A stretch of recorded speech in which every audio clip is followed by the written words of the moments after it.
What is going on, everybody? Welcome to today's video. Today is going to be a sit-down video about myth busting. I am a personal trainer. I have owned my own online coaching business for 7.5 years now. I train women and I specialize in lifestyle and sustainable lifestyle changes.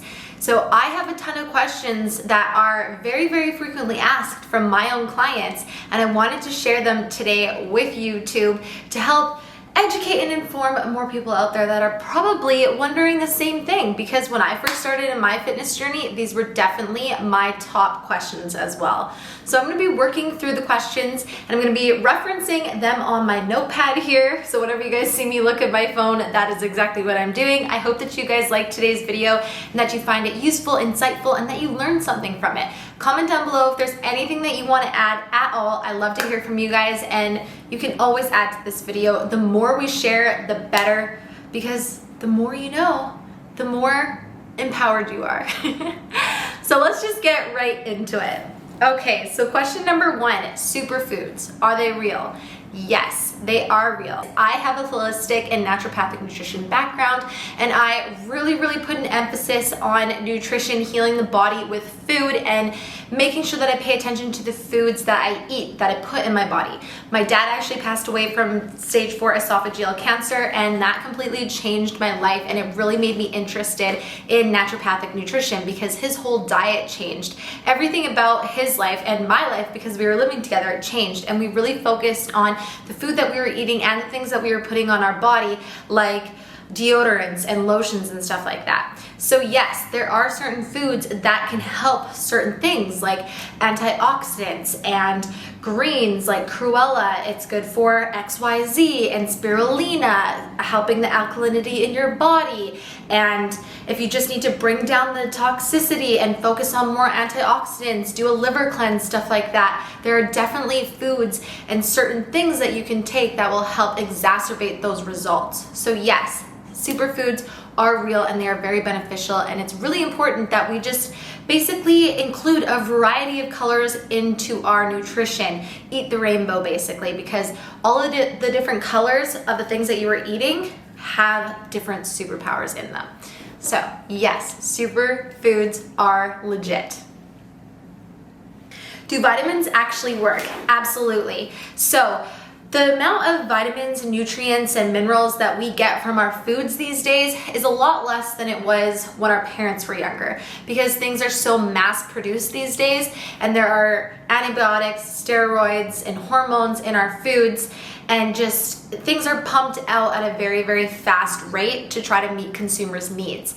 So a lot of the time they are lacking that nutritious density than they would if you were growing it in your own backyard. So yes, vitamins do actually work, and they can be very beneficial to help you get the nutrients that you need that you are lacking. For example, if you're on low vitamin B and maybe even your iron levels are low, supplementing with those things will help create more energy and you'll start to feel a lot better. So yes, vitamins do work, and I think it's very important to make sure that you're protecting your immune system by taking vitamins, especially vitamins C and D primarily. And it's even better just to maybe get a blood test panel if you have that available to you, so that you can see what you are low on to help you supplement appropriately. Not everybody has that kind of access to those types of things, but if you do, definitely take advantage of it, because there is no better feeling than having your body work optimally for you and just feeling your absolute best. Periods, low energy, fatigue, and water weight. Is this a myth? No, it's not a myth. Our hormones are changing every single day of the month. I think there's like 2 or 3 days that our hormones are pretty much at the same level that they were the day before. We're constantly changing as we start to ovulate, and we leave the luteal phase, and we start, shedding in the uterus and everything like that. Our hormones are constantly changing, so they're always going to affect how we feel, our water weight, energy, even depression, little mood swings, PMS. That is so legit, and I think it's really important for us to become more aware of what is going on with our body during our periods, and just as a woman, being informed about the changes that happen, because it makes a lot more sense when you're feeling some type of way, when you look at yourself and you're like, oh, I'm retaining a lot of water, or wow, I feel really emotional today, or wow, I'm just really PMSy and angry. Like, instead of just blaming it on being a woman, actually knowing what's going on with your body is so empowering. So yes, absolutely, our body is changing all the time throughout every day of our cycle, and all of these things are not a myth. You're not making them up. They're actually happening, and we should just be grateful for a healthy, happy, functioning body. Low carb diets, do they work? No, they don't, actually. Well, let's just take it back a step or two. A diet. I think that you shouldn't waste your time on any diet that is unsustainable for your lifestyle. The reality is, say you're gonna do keto, are you gonna not eat carbs for the rest of your life? No, you know that you're gonna eat carbs somewhere down the line. You're not gonna give them up forever, you're just giving them up for now. And same with low carbs. Are you going to eat that little carbs for the rest of your life? Like, do you really want to do that? When I used to restrict my carbs so much because I was in competition prep and I was eating such low carbs, I had very high carb sensitivity, and that meant that I just retained a lot of water and felt really bloated whenever I ate a lot of carbs, and that's because my body wasn't used to eating them. Hence my next answer, low carb diets actually help you lose water weight at first because carbs are primarily made up of water. So when you cut them out, you drop water weight. It doesn't mean that it's fat. It doesn't mean that it's actually body fat or body weight. It just means that you're not retaining water from the food that you're eating. So do I think that you should completely cut them out? No, because you're gonna go back to that carb sensitivity level and constantly feel like you're retaining water whenever you're eating them. Once your body just gets used to you eating carbs and you're drinking an adequate amount of water, you're going to flush that out and your body is going to adapt to eating them, and you're not going to feel like you retain a ton of water. And then should you do the low carb diet? No, because you're not going to do that for the rest of your life, and practicing any unsustainable lifestyle changes is just a waste of time when you could be practicing creating a change that's actually going to stick for you long term. So the best answer to what is going to work for weight loss long term and help you lose fat is well-balanced meals and portion control. That's all it comes down to. Moving your body, well-balanced meals, and portion control. That is often the hardest thing. The last part there, portion control. Protein powder benefits. So protein powders are not necessary, they're a luxury. All supplements are a luxury. You don't need them, but can they help you? Can they help your gut health? Can they help your immunity? Yes. Can they be convenient, like protein powder and protein bars? Yeah, they can. So protein powder benefits are strictly for conveniency. I also like to say that they're really good for helping you make those sweet treats that help you stay on track and help curb your sweet tooth without eating actual ice cream or pancakes, basically, because you can make protein pudding, you can make protein pancakes, you can make so many things with protein. And not only that, it's going to help you meet your protein intake, which for some reason a lot of people have a hard time hitting. I personally love fish. I love it. Like, I could eat it all day. So I never have a hard time meeting my protein. So are they necessary? No, but are they convenient? Do they taste good? Yes. My favorite protein powder is the vegan line from One Up Nutrition. It has 6 ingredients in it, and it's sweetened with stevia. So there's a bunch of different flavors. There's key lime avocado, caramel toffee macchiato, peanut butter, so good, vanilla, chocolate, and banana bread. And they're sweetened with stevia so they don't upset my stomach. There's no fillers in them. There's like coconut oil, sunflower seed protein, pumpkin seed protein, like cocoa, vanilla, stuff like that. And do they taste good? Yeah. Can I make protein pancakes and waffles and protein shakes and protein pudding and protein balls? Yes. Is it convenient? Yes. So that's just the benefits of protein powder. You can make things with it, and it's really good for when you're traveling or on the go, stuff like that, and it'll help you meet your protein intake. Can you out-train a bad diet? No, you can't, because 80% of your progress is based on nutrition. You can lose weight, you can create an amazing physique and transform without working out, just with your nutrition alone. So no, you can't out-train a bad diet because it's gonna be ultimately holding you back. Your progress is 80% nutrition. So don't try to basically just fuel an unhealthy cycle. You need to get your nutrition on track. The less sugar that you eat, the less you'll crave it. The less saturated fats that you eat, the less that you'll crave it. And you'll really start to see those positive changes in your physique. Portion control is everything. So you can still have the things that you love, but you cannot out-train a bad diet. Otherwise, you're just going to be running in circles and getting nowhere fast. Do women need to do different exercises than men? Long story short, no, because when you look at our bodies, they're made the exact same. We have the exact same muscular anatomy. It's just slightly different in size. So do we have to do different exercises? No, but are you going to want to do chest press all the time if you're a woman and you don't want your pecs to get pretty dominant and you want your boobs to sit differently on your chest? Yes, I'm saying that from personal experience. Yes, it is very important to train chest, ladies, and it is a secondary muscle in a lot of exercises, but from my own experience, I trained a ton of chest before I had a breast enhancement, and my pecs got very, very strong, and they were actually kind of sitting broader than my actual breast tissue. So that's kind of when I slowed down on chest because I didn't really like how my bra was fitting and stuff like that. However, that was just my preference. You do not have to do different exercises than men, but it really just depends on how you want to look. Do you want your biceps to be very, very prominent? Do you want your quads to be, really big, like the way that guys train? It's totally up to you. Everybody is different, but just the style of training that you do comes in for the type of physique that you want. So you don't have to do different exercises, probably just different weight and maybe less of a certain exercise if you don't really want to look a certain way. But essentially, no, we have the exact same anatomy. So do whatever your little heart desires. Does intermittent fasting really burn fat? Does fasting really truly have an impact on your body? So intermittent fasting, this is a very controversial topic. And it works for some people and it doesn't for others. If you have very sensitive digestion, it could be for you because you're going to make sure that you keep your eating windows shorter. You're not going to be eating a ton of food or whatever. If you have sensitive digestion, it could very well work for you.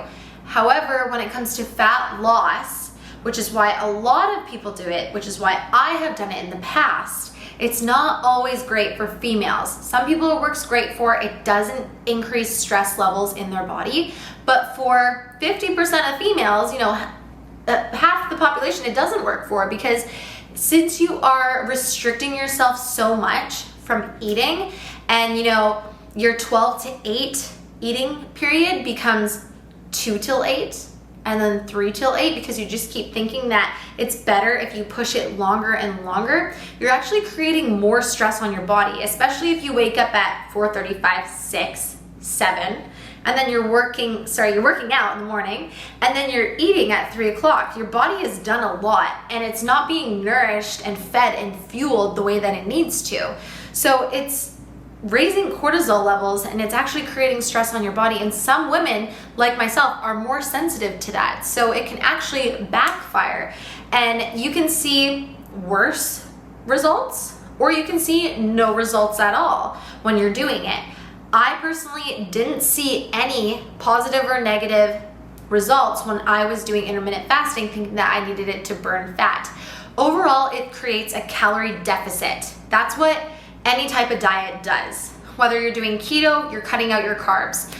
Whether you're doing intermittent fasting, you're shortening your feeding period and making it easier to not snack on things if you're a snacker throughout random hours of the day. Whatever.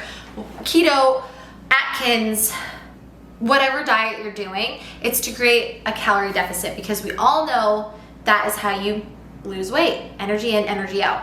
So What the best advice that I have for you is honestly, again, to create sustainable lifestyle changes and to eat well-balanced meals. So I eat breakfast as soon as I wake up, and I eat my meals around 3 hours throughout the rest of the day. I make sure that I'm eating carbs with every meal. I practice portion sizes, and that is what gave me the best progress I have ever seen. Not restricting myself, not raising my cortisol levels, which is going to raise inflammation in the body, which is going to raise water retention, which is just going to make the body feel unsafe and not in a position to burn fat at all. The body burns fat best when it feels safe. So is intermittent fasting going to be your key secret weapon to weight loss? No, 50% of females, it doesn't work. You're stressing your body out way too much. So I personally just think, are you gonna do that for the rest of your life? No.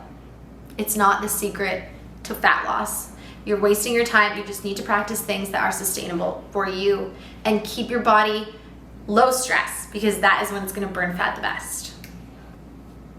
Does fasted cardio burn fat? A really good question. Pretty much exactly how I just answered it.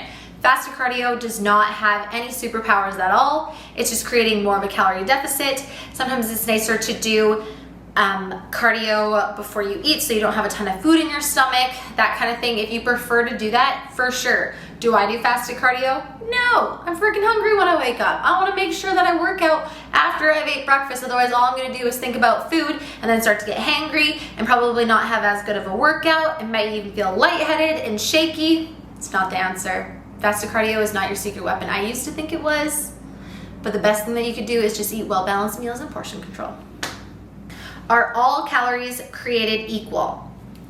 I personally do not think that all calories are created equal, because certain calories have shit in them, chemicals and fillers and alcohol, sugars that your body doesn't respond great to because it's thinking that it's getting something when it's getting something else. It confuses the body. I definitely don't think that 14 grams of fat from McDonald's is the same as 14 grams of fat from an avocado. I personally believe that the calories are different and how your body responds to them is also different. Moderation is key, yes, but all calories are not created equal, because some of them have more vitamins and nutrients and antioxidants and fiber and stuff like that in them, whereas others are empty calories. So if you're really gonna look at the benefits of them, they're not the same. So why are the calories gonna be the same? When we look at macros, I always tell my clients to make sure that they fill the majority of their meals with whole nutrient-dense foods. And then you can save 20% of your calories, your macros, for fun foods. But it really is important that you get that nutrient-dense foods and calories in. Reverse dieting, does it work? Absolutely it works. If you are in a calorie deficit for 12, 24 weeks, say 6 months, okay? And then you've brought your calories down quite a bit. You're doing a weight loss journey and you've been in it for the long haul and you brought your calories down to about 1,500. If you just bring your calories up to 2,100 overnight, your body's not gonna know what to do with that influx of calories. It's not used to getting that much. And so basically think of it as a gas tank. If you overfill your gas tank, what's going to happen? All of the extra gas is going to be wasted on the floor, the ground. You're just wasting it. So your body can only use so many calories at once, especially when it's trained to eating a certain amount in a weight loss phase. So the extra calories, what's gonna happen to them? It's going to turn into body fat, because your body needs to do something with it. So it's just going to hold on to those calories as fat, and that's how you actually gain weight back. That is what enables a yo-yo dieting effect. So does reverse dieting work? Absolutely, because you're going to slowly increase your calories back up to maintenance and back up to a place where you are more satiated. And the preface of reverse dieting is to eat more and maintain a lean physique, if not make more progress. So by slowly increasing your calories instead of just doing it overnight, your body's like, oh, okay, starts using that gas. It's like, okay, I like this. We have a little bit more. Okay, I'm getting the premium stuff. And you're slowly introducing those calories so that it's just not an overnight spill and your body doesn't know what to do with it and it's in shock. So yes, absolutely, reverse dieting is very important, especially if you want to maintain those results long term. Think of it as you spend 24 weeks in a diet weight loss phase. Don't ruin it all overnight. Just go slow. You can do it over 8 weeks, and every 2 weeks, you can eat more calories. Do you have to eat before a workout? It's a personal preference. Like I said, do you wake up absolutely starving? Thinking about your breakfast, can't wait to eat? You should probably eat.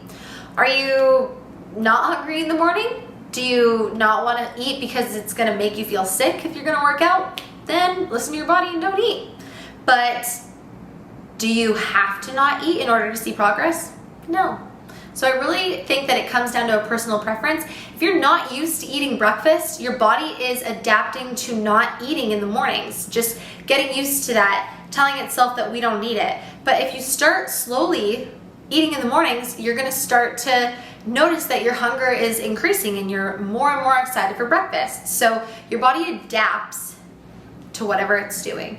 So if you haven't been eating breakfast, it's gonna be hard to eat that breakfast eventually, but eventually it's gonna get easier. So just start introducing that food. If you don't wanna eat in the morning, don't eat. Eating at night makes you gain weight.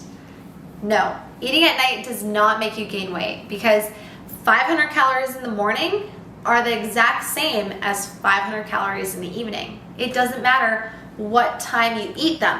It just matters if you are overeating and your body doesn't know what to do with those calories. So if you're overeating at night, yes, your body's gonna store those calories as fat. If you're overeating in the morning already, you've already ate a ton of calories and you're gonna eat those 500 calories more, your body's going to gain fat. If you are slowly eating your calories throughout the day and you have 500 calories left over and you're not gonna be in a surplus and your goal is to, lose body weight, you can eat those 500 calories at night and not see any negative side effect. So eating calories at night does not mean that you're going to gain weight. You do not have to stop eating at 6 p.m., 5 p.m. It's best for digestion to not eat 2 hours before bed, yes. But you can eat right before bed if you're not in a calorie surplus and not gain weight. Is too much fruit bad? No, too much fruit is not bad. If you are scared of fruit, or if your coach said that you can't have fruit, you should run the other way, because nobody ever gained body fat off of fruit. Nobody ever has gained weight off of fruit. They have gained weight from eating simple sugars like cakes and ice cream and that kind of stuff. Fruit is the best sweet that you can eat. It's nature's candy, and it has so many antioxidants and vitamins and minerals in it. You should eat fruits. However, if you're looking to be more satiated and not constantly be hungry, then you should opt for more complex carbohydrate sources like grains and sweet potatoes and stuff like that, instead of getting all of your carbs from fruits. So I personally like to have 2 servings of fruit a day. There are some fruits with more sugar and there are some fruits with less sugar. It's just important to know these types of things. It's important to know what you are putting in your body, because the more you know, the more empowered you are. So I would recommend taking a look at that. Perhaps opt for, one higher sugar if it's your favorite, and then the other ones should be lower sugar, maybe more fiber. Just make sure that you are, getting that fiber in. Your sugar isn't too high. Your blood sugar isn't through the roof, stuff like that. But you don't need to be scared of fruit. Just make sure that you are eating well-balanced meals. And like I said, if you want to be more satiated, make sure that you do incorporate some carbohydrates that have a lot of fiber. Is a probiotic necessary? My gut has completely transformed since I started incorporating a 3 billion probiotic. I used to have the worst digestion. I used to get bloated, so bloated by the end of the night that I would look like 5-6 months pregnant. I could never go to the washroom solid. I could only go to the washroom after I drank a coffee once a day, or sometimes I would have diarrhea and just for no reason. It was just my digestion was the worst. And when I started incorporating greens and reds, I've posted about this a million times on my channel and on my Instagram. It's a drink by One Up Nutrition. Ever since I started incorporating this, it completely transformed my digestion. It has 3 billion probiotics, and it really just coats your stomach. It just helps your gut with digestion and alkalinity and just being able to digest food a lot better. I can honestly say that my digestion has never been better. My poops have never been more solid and I've never been more regular since I started incorporating a probiotic. So is it for everybody? Do you need it? No, but maybe if you have very sensitive digestion and you just need some help, it could definitely help you. I'm not saying that you absolutely need it, but if you have sensitive digestion, check it out because it could be your saving grace. So that is it for today's video. I hope this was very insightful for you. Comment down below if you learned anything and if there's anything that you want to add to this as well. Thank you guys so much for watching. I love y'all, and I will see you in the next one. Mwah. It won't go away. I've got that feeling rushing through my body. I know that it is here to stay. It's like you're my personal Illuminati.